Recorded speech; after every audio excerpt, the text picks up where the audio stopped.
Hello and welcome to the Million Dollar Speaker Podcast. Hi, I'm Arvee Robinson. I'm the Master Speaker Trainer, International Speaker, and author of Speak Up, Get Clients. And we have another Million Dollar Speaker with us today, and it's my dear friend, Jill Lublin. Now, Jill is an international speaker on topics of radical influence, publicity, networking, kindness, and referrals. She is the author of 4 best-selling books, including Get Noticed, Get Referrals, McGraw Hill, and co-author of Guerrilla Publicity and Networking Magic. Her latest book, Profit of Kindness, went #1 in 4 categories.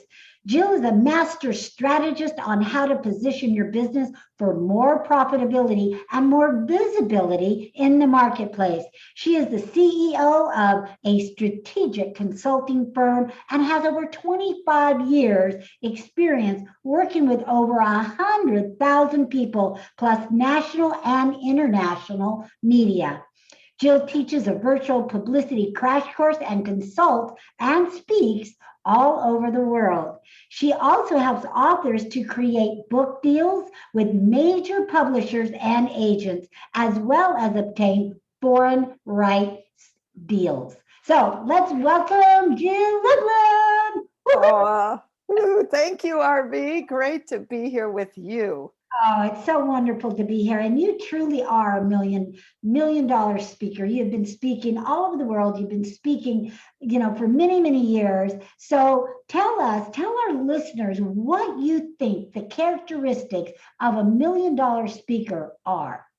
Well, first of all, to be trained by great people like you. I'm really serious. You have got to get training. You've got to be a constant learner. I mean, I'm in a class right now, and I've been speaking professionally. I could have said, oh, I don't need that. But I think it's really a key to be a continuous learner. And therefore, you're always growing, right? And so for me, I'm always committed to growth and self-development.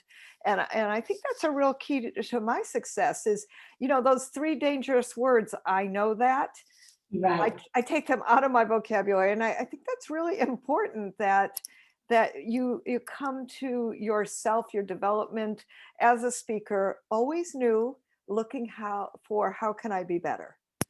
Absolutely, I agree. And there are so many different speaking classes. They're not all the same. I teach kind of like a how-to, a fundamental, a beginning. I teach a system. But after that, somebody might want to go and get some extra storytelling or some improv or inspiration. I mean, there's so many public speaking trainers out there, and they all offer something. So I just met one the other day, and she said, yes, people come to me and tell me that, they've studied with you. And I'm like, yay, because they need to keep going and going and going. So training, #1, to be that $1 million speaker. Now, tell us a little bit about your speaking experience. I know you've spoken all over the world. So tell us maybe one event that was your favorite in some other country, or maybe something crazy that happened, because people need to know that when you're a speaker and you travel, that crazy things can happen. Well, yeah, I love it. And at this point, I've spoken on 6 continents, and I must tell you my right this moment favorite story, because right before lockdown, I mean like right before lockdown of quarantine and everything that's happened in this wild, crazy world with the pandemic, I was actually in Egypt and I was speaking, and I was winning an award, which was beautiful. And I was speaking on 2 different times actually. And on that panel was a wonderful 10-year-old. Okay, 10-year-old. It was a kindness panel for the profit of kindness. Oh. And I'm like looking at her thinking, can you imagine if you and we all had started this when we were 10, right? And then I have to tell you, I was headed to the London Book Fair, because one of the things I help people do is get foreign rights for their books. And well, London Book Fair was canceled for the obvious reasons, except I'm in Egypt. I'm going, I don't know what to do, where to go. And I went to Jordan, which was one of my bucket lists. And frankly, there was no problems in Jordan. So I got an item checked off of my bucket list. I completely did it without any plans because who had time to arrange anything? I was actually busy arranging things for Egypt, and frankly, they all got canceled because of COVID, et cetera, et cetera. So I got out of Egypt, went to Jordan, visited beautiful, historic, and important sacred sites, and then came to back to San Francisco. But that's the fun about being a speaker is flexibility. And in London, by the way, I had two speaking engagements planned. Obviously, they got canceled. But one thing I've learned about speaking, you have to be flexible. You have to be ready to say yes, because there's plenty of times where I've said yes to something because I stepped in for a speaker. In fact, I'll tell you, the other day I was speaking for a group in Florida virtually, which is fabulous. And the reason I got it is she said, you know what, our speaker canceled 48 hours in advance. Can you do this? And I said, yes. Great group of people. So speaking is a great way to see the world, right? And I too spoke in Egypt, so I'm so excited to hear you do that. I spoke on a ship. This wasn't a cruise ship, but part of the tour was on a ship. So I was on a ship speaking on the Nile River, right? That wasn't on my bucket list, but it was very exciting. And then we too went to Jordan and saw Petra. So I'm assuming you saw. Oh, beautiful. Absolutely. And on Amman with all the sacred churches and where Moses stood, it was amazing. Yeah. And so again, speaking allows you to travel and maybe not right this minute, but we'll get back there and see places that you might not have seen. And again, a lot of times they're with tours or they're with other people. So you're not by yourself, which is very, very exciting. And you don't always, have to take your family with you and pay everything. And of course, it's a tax write-off. I mean, there's just so many benefits of, speaking and traveling. So excellent. So tell us a little bit about your business and how you got into the whole publicity business. Tell us that story. Yeah, well, I was actually in law school and on the path to be an attorney. You might not even know that. I didn't. Then I got to law school, which was something I had wanted because I saw it as a way to make a difference, except then I got to law school. And frankly, this highly creative mind and, for who I was destined to be was not the place. And I actually got sick 5 times that year with bronchitis. And I thought, all right, God, I get the message. I'm getting out. And I literally dropped out of law school, much to my father's upset. And, he's like, well, what are you going to do now? I said, I'm going to be an entrepreneur. And he said, what is that? And how do you spell it? What is that? Love it. What did your father do real quick? Well, he actually was very blue collar. And so for him, I represented, I was actually the first person in my family to go to college, to get educated. None of my other brothers and sisters have actually gone to college, neither my parents nor my grandparents. So really, I came as like a first. And so they were so proud. Not only did I go to undergrad, but I was going to be an attorney, and they could understand that. And honestly, it wasn't until I got my first book done that my parents sort of understood what I actually did. Oh, you're a speaker and you help people with publicity, because my first book was Guerrilla Publicity, right? Right. And but it was funny because and I've been helping messengers get their message out ever since, and that was the path I was supposed to be on. But sometimes our paths come to us in circuitous ways, and that's fine. And I've learned to just know that in life. But mine showed up in a new way. But really, I started my publicity career in the music business. And that was a lot of fun. And while I was in the music business for actually 5 years as director of promotion and publicity at independent record labels. So I always worked with people who didn't have a lot of budgets. Like my friends at the big record companies, they had $2 million budgets to make. One of my friends was marketing Tracy Chapman. And I said, Tracy. I do too. I love her. But here's the truth. Give me $2 million and I'll make anyone famous, right?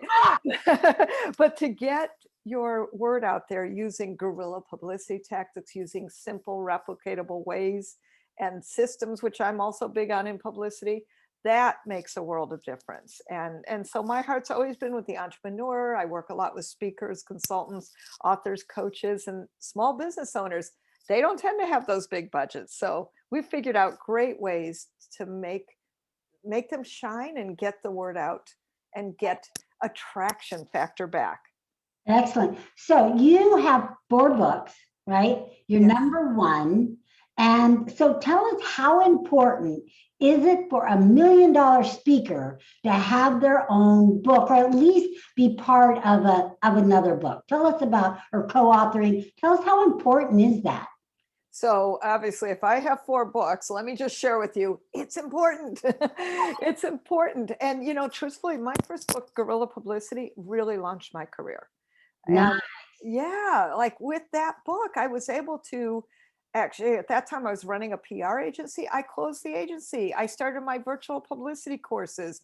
I'm now, and then I started the speaking, and that all grew really in a way organically and exponentially because of Guerrilla Publicity, which is now, I'm thrilled to tell you, in its 3rd edition. Woo! And yes, and we've sold over 80,000 books. Why? Because thank you, because it's a great book, and I'm telling you, it launched my speaking career.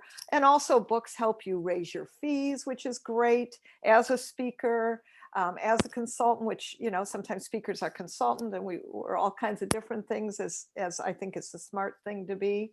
But certainly, speaking will grow your business in huge ways. Absolutely. And a book will often open the door for that speaking engagement, which is very important. I do want to say I do have a copy of Guerrilla Marketing and Networking Magic. I must have the first copy, because I probably got it when I saw you, met you for the first time 17, 18 years ago. Oh my gosh. Yes, you have the first edition of Guerrilla Publicity. Keep it. It's going to be worth something someday.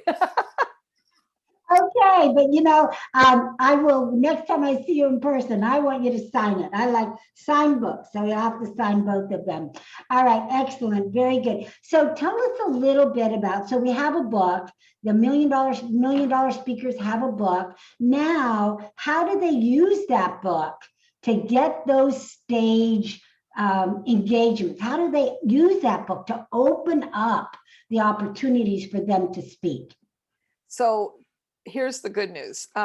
First of all, you become an immediate expert. As a speaker, you're an immediate expert. As an author, you're an immediate expert.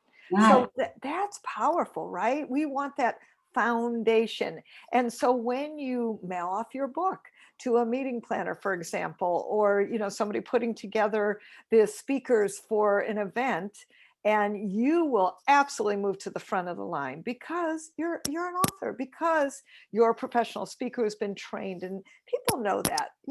They get whether you've been trained, and that you're professional and that you know what you're doing, right? And you got to start somewhere. And I love books for that. I love trainings for that, because it just puts you to the front of the line. I like that. Front of the line, front of the line. And as a $1 million speaker, you want to go whoop, right to the front of the line. I love that. I love that. So tell us a little bit then about your crash course. I know you've been teaching, not only helping people write a book and get out there and use the book, maybe not write it as a book. Are you a book coach? No. No, I don't help them write it, but I help them get book deals. Book deal. So if someone wants to write a book and they don't even know where to go, and whether they want a book coach or whether they want to do, they can come to you first. You'll guide them, and then they come back to you when they're done for the publicity, right? Absolutely. But here's what I want to say, because people wait, I'm just saying, too long for the publicity. So one of the things, even if you're getting a book, even if you're speaking, you need to focus on your publicity. Get your message down. Start having the media talk about you. Have one simple article, 500 words, that you start proliferating out into the media. Get podcast interviews going. There's very simple, easy, and inexpensive ways you can create that publicity now. This is not a wait thing, my friends, because here's the deal. If you want speaking engagements, if you want a book deal, you have to have some influence. And one thing I know, publicity equals influence equals impact. And that makes a big difference. Absolutely. And I just want to add to that. I mean, I'm a speaker, not a writer, so I had to go and learn how to write. It took me 9 years to finish my book.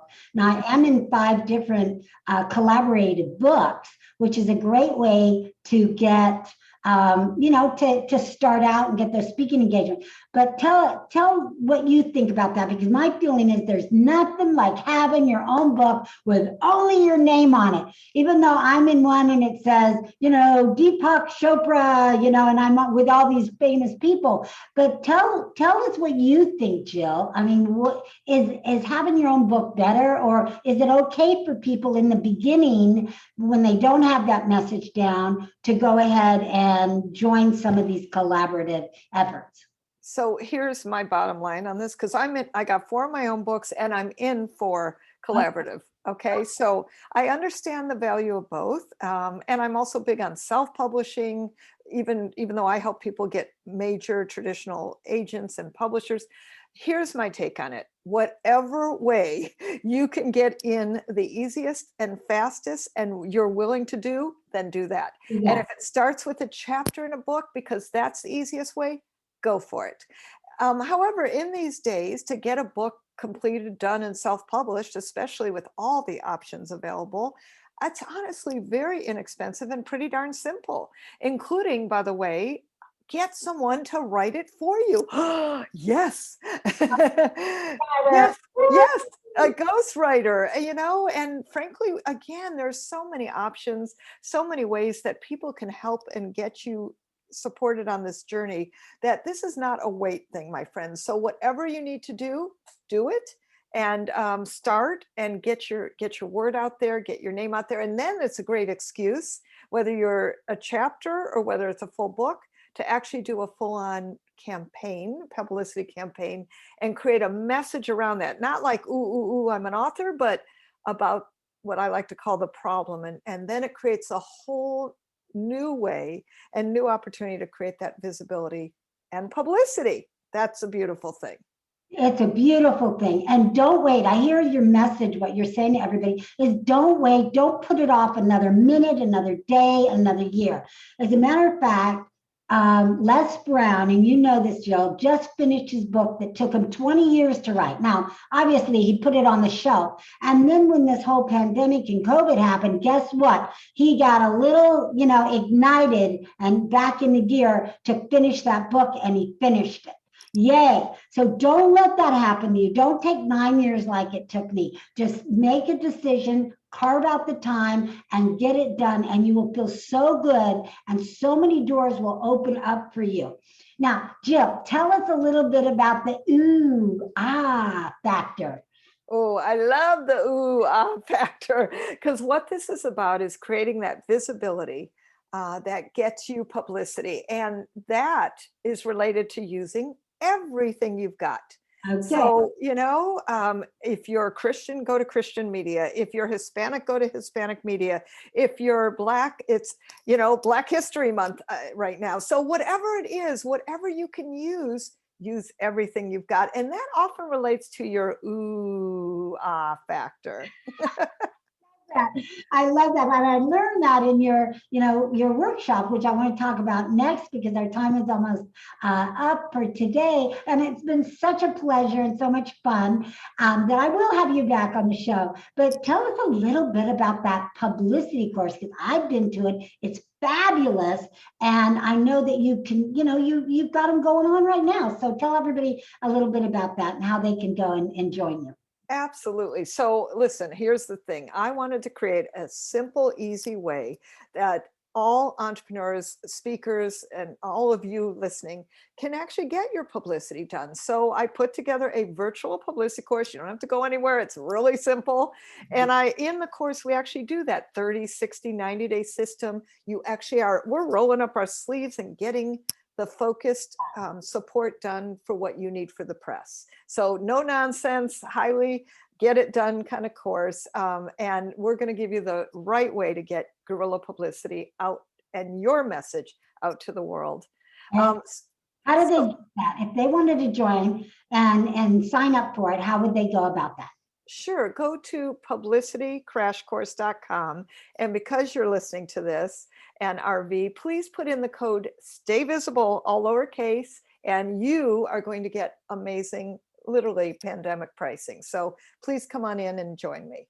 Awesome, great. All right, so our time is up, Jill. So two things. One, what I want you to share with people how they can get a hold of you. Maybe they don't want to go to the crash course right now, or maybe they want to know more information about it. So how would they get a hold of you? If they just wanted to have a conversation, or they wanted to get a book out there, or what? How do they get a hold of you? Absolutely. Jump on my schedule. It's jilllublin.com, and I'm sure Arvee hopefully will put some links in, but it's jilllublin.com/schedule. Hey, then we can have a conversation. Wow, that's easy, very easy. All right, so Jill, what would be, if you could only say one more thing to our listeners here today, what would that be? Okay, my one thing, which is 3 words, is your message matters. Your message matters. Let's get it out there.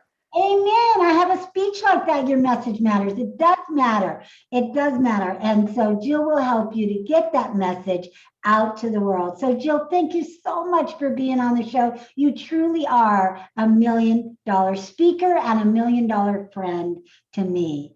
So thank you so much. I so appreciate you. All right, everyone, that's our show for today. Tune in next week. This is Arvee Robinson saying bye for now.